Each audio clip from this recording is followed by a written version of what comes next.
Hello friends, Sanjeev Sharma classes में एक बार फिर आपका स्वागत है। आज हम क्लास 9 सब्जेक्ट साइंस अध्याय 2 क्या हमारे आसपास के पदार्थ शुद्ध हैं, is matter around us pure के लेक्चर नंबर 5 तक पहुंच गए हैं। 4 लेक्चर हमारे कंप्लीट हो चुके हैं। ये हमारा लेक्चर नंबर 5 है। आज हमने यहाँ पर कुछ इंपॉर्टेंट पॉइंट लिखे हैं। जैसे पहला पॉइंट है हमारा यौगिक की विशेषताएं, इंग्लिश में इसको कहते हैं कैरेक्टरिस्टिक्स ऑफ कंपाउंड, इसके बारे में आज पढ़ना है। सेकंड पॉइंट है हमारा अशुद्ध पदार्थ या मिश्रण, इंग्लिश में इसको कहते हैं इम्प्योर सब्सटेंस या मिक्सचर, इसके बारे में पढ़ना है। और थर्ड पॉइंट है हमारा मिश्रण के प्रकार, तो टाइप्स ऑफ मिक्सर, पहला समांगी मिश्रण और दूसरा विषमांगी मिश्रण। तो यहां पर समांगी मिश्रण के बारे में आज में पढ़ना है, जिसको कहते हैं होमोजीनियस मिक्सचर। तो आज आपको 3 पॉइंट पढ़ने हैं और समझना है, और कोशिश करेंगे कि इसको क्लास में ही याद कर लें। और जब आप फेयर नोट्स बनाएंगे तो उसको इस तरीके से लिखेंगे कि आपको लिखते समय याद हो जाए, जिससे एग्जाम में आपको कोई समस्या ना हो। तो आइए स्टार्ट करते हैं। पहला पॉइंट है हमारा यौगिक की विशेषताएं, कैरेक्टरिस्टिक्स ऑफ कंपाउंड। यौगिक का मतलब क्या हुआ? जैसे यौगिक है, हमने आपको प्रीवियस लेक्चर में बताया था यौगिक क्या होता है, तत्व क्या होता है, तो उन सब के बारे में हमने आपको प्रीवियस क्लासेस में बता दिया था। आज हम यौगिक की परिभाषा और उसकी विशेषता दोनों यहाँ चीजें समझते हैं। पहला पॉइंट लिखा है कि तत्वों के निश्चित अनुपात में, यानी तत्वों के निश्चित अनुपात निश्चित होना चाहिए, में संयोग के फलस्वरूप बनते हैं। यानी यौगिक जो है तत्वों के निश्चित अनुपात निश्चित होना चाहिए, संयोग के साथ, संयोग का मतलब मिलना, के फलस्वरूप बनते हैं। तो पहला पॉइंट हो गया कि यौगिक की विशेषताओं में पहला पॉइंट है तत्वों के निश्चित अनुपात, तत्वों का अनुपात निश्चित होना चाहिए और उनका संयोग के फलस्वरूप, यानी आपस में मिलने के फलस्वरूप यौगिक का निर्माण होगा। दूसरा पॉइंट है यौगिक का, बनाने में प्रकाश, ऊष्मा, विद्युत अवशोषित या उत्सर्जित होते हैं। जब यौगिक बनते हैं तो प्रकाश, ऊष्मा, विद्युत अवशोषित का मतलब सोखना, उत्सर्जित का मतलब उत्पन्न होना, या तो प्रकाश, ऊष्मा, विद्युत अवशोषित होंगे या उत्सर्जित होंगे। दूसरा पॉइंट हो गया। थर्ड पॉइंट बता रहा है यौगिक का कि शुद्ध एवं समांगी पदार्थ होता है। यौगिक जो है शुद्ध एवं समांगी पदार्थ होगा। शुद्ध के बारे में बताया था हमने, एक ही प्रकार के कण होने चाहिए, समांगी यानी समान संगठन होना चाहिए। तो शुद्ध एवं समांगी पदार्थ होता है कौन? यौगिक।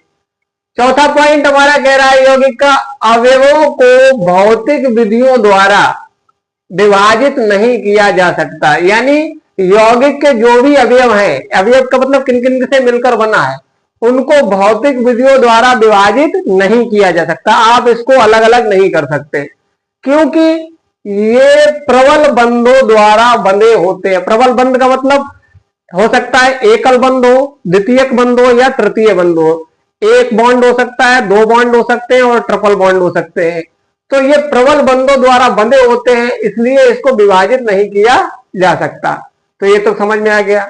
अगला पॉइंट देखो, कह रहा है कि निश्चित गलनांक। गलनांक का मतलब होता है ऐसे ठोस जो एक निश्चित बिंदु पर गलेंगे, तो उस बिंदु को कहते हैं गलनांक।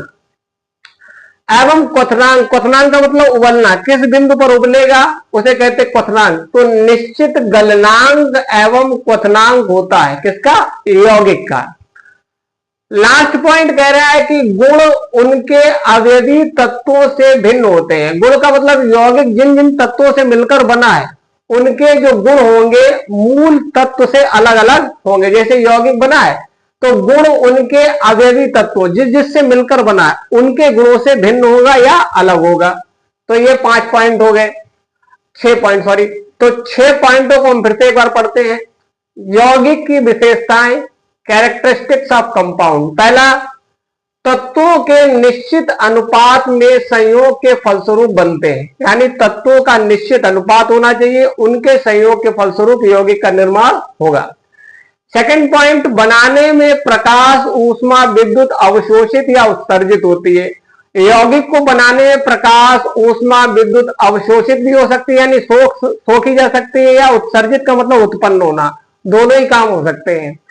थर्ड पॉइंट कह रहा है शुद्ध एवं समांगी पदार्थ होता है, यानी यौगिक जो है शुद्ध एवं समांगी पदार्थ होता है।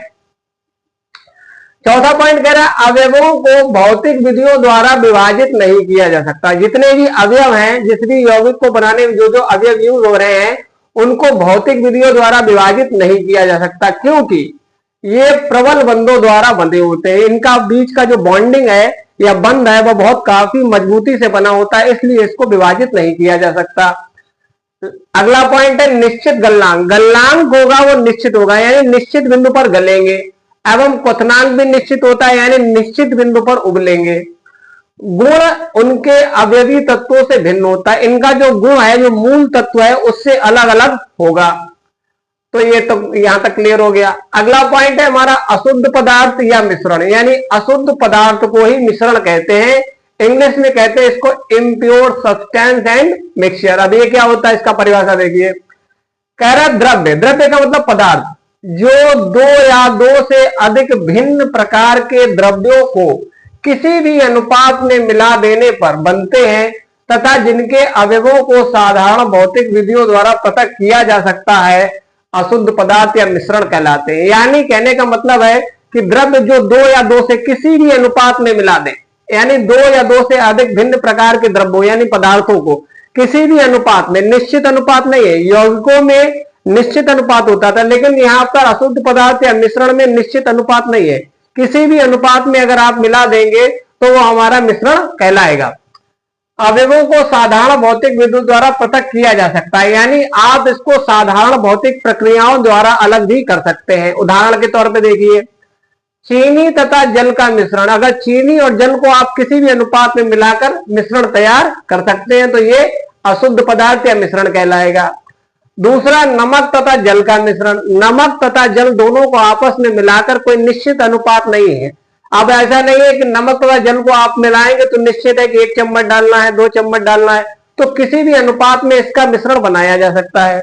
उसके बाद कह रहा है शरबत, जब आप शरबत बनाएंगे तो चीनी का कोई फिक्स नहीं है, ऐसा नहीं कि 1 चम्मच डालना है, 2 चम्मच डालना है, 3 चम्मच डालना है। तो शरबत जब बनाएंगे तो उसमें नींबू डाल सकते हैं, पानी डाल सकते हैं, शरबत डाल सकते हैं, रुआवजा वगैरह का भी यूज कर सकते हैं, तो उसका कोई निश्चित फिक्स रेशियो नहीं है। उसके बाद हमारा मिश्र धातुएं, जितनी भी धातुएं होती हैं, 2 या 2 से अधिक तत्वों से मिलकर बनी धातुएं मिश्र धातुएं कहलाती हैं, तो वो भी हमारा मिश्रण में आएगा। इस्पात का मतलब स्टील, स्टील भी हमारा मिश्रण में आता है। और लास्ट में बारूद, जितने भी बारूद बनाए जाते हैं उनका कोई फिक्स रेशियो नहीं होता, ये भी हमारा मिश्रण में आएगा। एक बार फिर से देखते हैं इसको। अशुद्ध पदार्थ या मिश्रण कहते हैं इम्प्योर सब्सटेंस एंड मिक्सचर। कह रहे द्रव्य जो 2 या 2 से अधिक भिन्न प्रकार के द्रव्यों को किसी भी अनुपात, आप किसी भी अनुपात में मिला सकते हैं, बनते हैं तथा जिनके अवयवों को साधारण भौतिक विधियों द्वारा पृथक किया जा सकता है, यानी साधारण भौतिक विधियां के द्वारा इसको पृथक भी किया जा सकता है, तो ये कहलाएगा आपका अशुद्ध पदार्थ। उदाहरण के तौर पे चीनी तथा जल का मिश्रण, कोई फिक्स नहीं है, चीनी भी कितनी भी ले सकते हो, जल भी आप कितना ही ले सकते हो। नमक तथा जल का मिश्रण, नमक भी कितना ही ले सकते हो, जल भी कितना ले सकते हो, कोई फिक्स रेशियो नहीं है। शरबत बनाएंगे तो उसमें भी कोई फिक्स नहीं है कितना आपको लेना है। मिश्र धातुएं बनाएंगे तो उसमें भी कोई फिक्स नहीं है। इस्पात, स्टील जब बनाएंगे तो उसमें भी कोई फिक्स नहीं है। और बारूद, बारूद तैयार करेंगे तो भी उसमें कोई फिक्स नहीं है। तो ये सारी चीजें आपके अशुद्ध पदार्थ या मिश्रण में आएंगी। अब कह रहा है कि मिश्रण के प्रकार, मिश्रण कितने प्रकार के होते हैं, तो हमने आपको पहले लेक्चर में बताया था कि मिश्रण 2 प्रकार के होते हैं। पहला हमारा मिश्रण है समांगी मिश्रण और दूसरा हमारा मिश्रण है विषमांगी मिश्रण। समांगी मिश्रण का मतलब होता है कि संगठन निश्चित होना चाहिए और असमांग, जो विषमांगी मिश्रण है उसमें संगठन अनिश्चित होना चाहिए। तो समांगी मिश्रण को पढ़ते हैं, इंग्लिश में कहते हैं इसको होमोजीनियस मिक्सचर। अब ये क्या होता है, परिभाषा देखिए। कह रहा मिश्रण जिसके प्रत्येक भाग का संगठन तथा गुणधर्म समान हो। ऐसे मिश्रण जिसका प्रत्येक भाग का संगठन, संगठन मतलब किन किन चीजों से मिलकर बना है, और गुणधर्म यानी उसके गुण अगर समान होते हैं तो हम कह देंगे वो समांगी मिश्रण की श्रेणी में आता है। दूसरा पॉइंट, अवयवों की सीमाओं को पृथक रूप से नहीं देखा जा सकता। यानी समांगी मिश्रण जब होगा तो उसमें चीजों को अलग अलग करके नहीं देखा जा सकता, वो पूरी तरीके से घुल जाएंगे।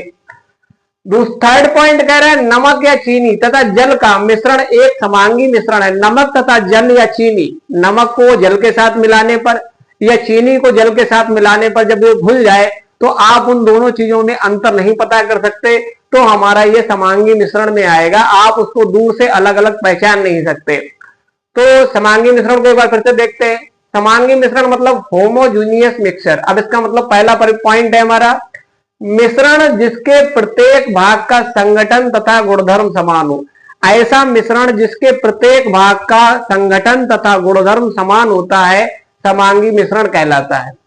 दूसरा पॉइंट अवयवों की सीमाओं को पृथक रूप से नहीं देखा जा सकता। जितने भी अवयव हैं जिन जिन से वो मिलकर बना है, आप उसको घोलने के बाद अलग अलग नहीं पहचान सकते। थर्ड पॉइंट कह रहा है नमक या चीनी तथा जल का मिश्रण। नमक या जल का मिश्रण या चीनी या जल का मिश्रण एक समांगी मिश्रण होता है कि अगर आप जल में नमक घोल देंगे या चीनी घोल देंगे तो उनका हम अलग अलग अंतर पता नहीं कर सकते या दोनों के पार्टिकल्स को अलग अलग नहीं देख सकते, तो हमारा ये समांगी मिश्रण में आएगा। तो आज ये 3 पॉइंट हो गए, पहला पॉइंट, दूसरा पॉइंट और तीसरा पॉइंट। अगर आपको ये चीजें अच्छी लगती हैं, समझ में आती हैं, तो आप इसको फेयर नोट पे नोट डाउन करते जाइए और फेयर नोट्स तैयार करते रहिए, जिससे एग्जाम में आपको कोई समस्या ना हो। अगर आपको वीडियो अच्छा लगता है, यूजफुल लगता है, तो लाइक और सब्सक्राइब कर दें, जिससे हम आगे के वीडियो आपको उपलब्ध कराते रहें और आपकी तैयारी को बेहतर और बेहतर कर सकें। धन्यवाद।